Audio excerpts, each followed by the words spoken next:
And this is any and everyone. We're little kids in grown-up bodies playing adults. Yeah. Right? So just because I'm 30 years old and I'm rich doesn't mean I'm an adult. Right. Right? Like I'm a grown-up. I could be still this insecure kid with a whole bunch of money. Yeah. Right? So mentally I'm this kid, but I'm an adult. You look at me, oh my God, you're supposed to be a grown-up and you're supposed to be an adult. Well, that's not really true. He didn't really work on himself. There's a line that I heard from Bruce Springsteen. I think it was on his Broadway show. He was saying that you can be an ancestor to your children or a ghost. Which is it going to be? You right? Are you this thing that guides them, that supports them, that inspires them? Or are you going to be this thing that haunts and terrorizes them? That's a curse. And I think as parents, but also as coaches or, any role that we have in other people's lives, that's the question you got to ask. Well, am I being a ghost or an ancestor? What legacy am I leaving to them? Is it a positive one, or is it going to be a burden, a trauma that they're carrying with them? Right. And you bring up a really good point. So for me is I'm not trying to get it all at once. And I say this to all your listeners, my listeners, don't try to get it all at once. Like work on yourself as much as possible, but be aware, right? My mind can't be in the first quarter if I'm already in the third quarter. My mind has to be in the third quarter. And saying that, work on being your best version, reading, traveling, understanding, listening. I think that's a skill. Being able to listen is a skill. Being able to communicate is a skill, right? And then listening comes with shedding your ego. Communicating comes with understanding your ego and your purpose, right? So we all have a lot of work to do. For myself, Cuttino, I'm trying to fill myself with as much as I can on an everyday basis, not rushing it, but just where my children and the people that are surrounded around me saying, okay, I find peace around this individual, right? And I'd rather be, like you said, like the ancestor opposed to the ghost. So when they're thinking about me years from now, it's like, wow, I feel really good about this individual. Well, and I think you make a good point there, which is this little thing, it's that they didn't hustle back on defense, or they blew this math test, or, they didn't clean their room, or whatever it is. Yeah, it matters. And it matters as a person who takes everything that you do seriously. But the problem is, I think, when you get in this trap where you make each individual thing more than it is, right? You're extrapolating out, hey, if you always do this, you're going to end up very far from where I want you to be, where you want to be. But you're not talking about something they're doing always. You're talking about something they did one time. They made a mistake. Just as you have to be able to have that dialogue with yourself. You're on this diet, you go crazy at a restaurant or whatever. You can't whip yourself like you're some piece of shit because you did it once. You didn't do it always. You did it once, right? And I think the ability to be kind to yourself, to be a friend or a parent or an ancestor, whatever the word we want to use, to be that's super key to being able to do this thing sustainably and not burning yourself or other people out in the process. So you brought up something. You said being kind to yourself, and I always speak about that to people, like love yourself, be kind to yourself, be patient with yourself. And because I loved basketball so much and I picked the ball up at 13 years old, I had a lot of catching up to do, right? So there's Alvin Williams, there's Kobe, there's Rasheed Wallace, Aaron McKee, Eddie Jones, all these guys that I'm playing a sport that they started when they were 6 or 7. Yeah. So I want to be so good so fast.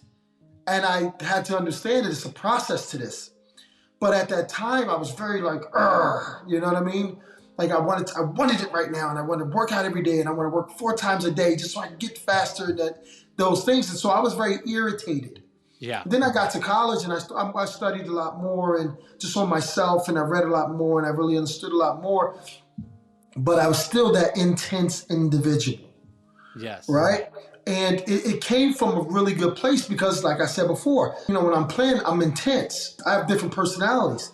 So I'm intense when I'm playing, but the older I got, I knew how to separate it from everything else, right? So in going through life, I'll jump on my son, my 12-year-old, or I'll jump on my daughter or my 22-year-old son. I'll jump on them, but then also too is I help them understand that, why we did this, or why you did this, and this is, I'll show you examples of whatever you done wrong or whatever it is, right? But if you didn't, wash the dishes, or you got an F, or you got a D, it's like, listen, that's okay. There's a consequence to that now, right? Like, this is what it's going to have to do, right? So I'm going to ask you once or twice, and then after that, there's a consequence. So if you do this, you can't play basketball. If you do this, you can't do this. You can't, right? You don't, dealing with children is harder than when it is an adult, because children can't see the future of themselves, right? Because we all repeat so many different things, right? There's going to be another Jason Williams. There's going to be another Mike Bibby.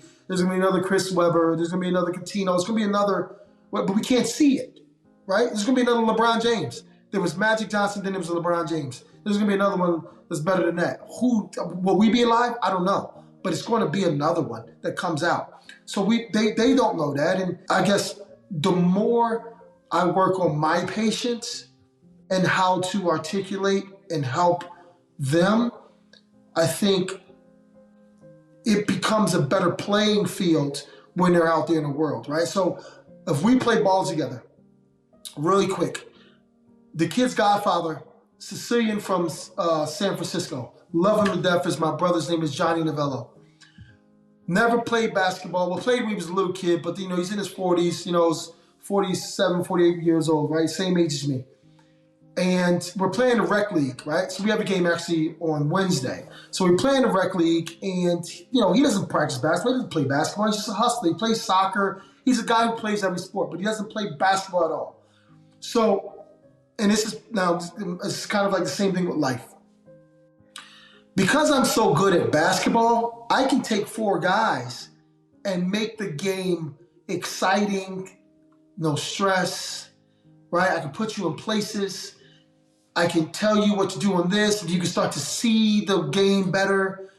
It's the same thing, right? Because he was like, yo, listen, he said every time, he's like, yo, you make the game so much easier, so much more fun when it's chaotic. And then when the situations happen where you're down 3 or up 5 or this, that, whatever, you make it better for me. And I think as parents, as leaders, as mentors, the better we practice ourselves, the better we can make the game better for everybody else in life. No, that's so beautifully said, right? Because at the end of the day, we don't actually control our kids. We have like control over them, but we don't control them. And if you want your kid to be something, whether it's patient or ask for help or kind or generous or, disciplined or whatever that is, your best bet is almost always going to be just to work on that thing yourself, model it, demonstrate it, and try to help them get there, as opposed to try to force them to get there. Because even if you succeed, it's not going to stay, because it's not there authentically. It's there by force. Right, exactly. That's what I've learned, right? And I was going back to my mom when she was younger, and she was impatient and this, that, whatever. So a lot of what I kind of taught myself and really understood myself was, okay, listen, to become really good at that, free throws, you got to shoot them, right? To become really at this, when your daughter, your son, or your other sons with this, you have to do this and you have to do that. Sure. And I'm like, yeah, man, work on you. Just work on you, and just trust it, and it'll all work out. It's beautiful, man. Well, look, I'm so glad we got connected, and I love your stuff, and this was really cool for me. Thank you so much, man. I appreciate you. You don't just magically become great at parenting. It's a thing you get better at over time, one day at a time, one experience at a time. That's what I'm trying to do as a parent of 2 young boys. But it's also what I try to do with Daily Dad. Every day I write one totally free email that goes out to thousands of people all over the world who are just like you, parents who are trying to get better at their most important job. And I'd love to have you join us. It's totally free, no spam, 1 email a day. You can unsubscribe whenever you want.